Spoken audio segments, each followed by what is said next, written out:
Hey, I was reading about Nigeria's history the other day, and I was wondering, what was Nigeria's name when it was a colony? That's an interesting question. Nigeria had a different name during its colonial period. It was known as the Colony and Protectorate of Nigeria. Oh, I see. Colony and Protectorate of Nigeria sounds quite formal. When did it acquire this name? Nigeria didn't have a single name throughout its colonial history. It went through several name changes as the British colonial administration evolved. The name Colony and Protectorate of Nigeria was officially adopted in 1914. That's a bit surprising. So, before 1914, what was it called? Before 1914, Nigeria was divided into various regions and territories, each with its own name. The British controlled different parts of what is now Nigeria through treaties, military conquests, and agreements with local leaders. So, you had regions like Lagos Colony, the Niger Coast Protectorate, and the Northern Nigeria Protectorate, among others. It sounds quite complex. So, how did these regions come together to form Nigeria as we know it today? The process of unifying Nigeria was gradual. In 1914, the British colonial authorities merged the Northern Nigeria Protectorate and the Southern Nigeria Protectorate to create the Colony and Protectorate of Nigeria. This was done for administrative and economic reasons, as well as to establish more centralized control. I see. But what about before 1914, when it was still divided into regions? Did they have any overarching name for the entire area?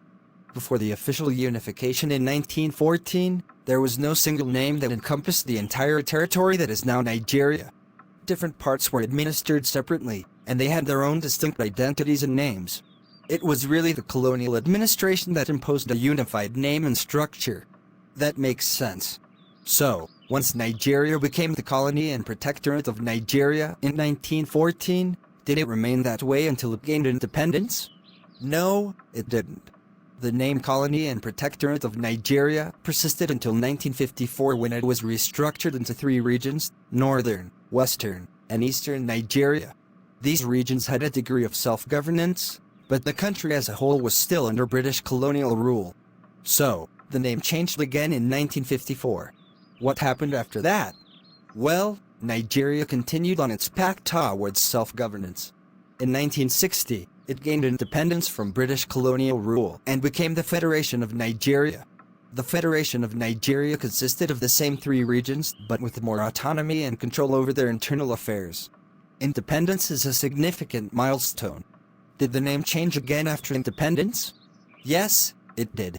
After gaining independence on October 1, 1960, Nigeria adopted the name Federal Republic of Nigeria. This name reflects its status as a sovereign nation. Thanks for the detailed history lesson. It's fascinating how the name and structure of Nigeria evolved over the years. You're welcome! Nigeria's history is indeed rich and complex, and it's essential to understand its historical context to appreciate its present-day diversity and challenges. Absolutely. It's been great learning about this. Is there anything else interesting about Nigeria's history you'd like to share? There's so much more to explore, from its pre-colonial kingdoms and cultures to the struggles for independence in the post-independence period. It's a country with a rich tapestry of history and a promising future. I'll definitely dive deeper into Nigeria's history. Thanks for the chat and the information. You're welcome! If you have any more questions in the future, feel free to reach out. Nigeria's history is a fascinating subject to explore.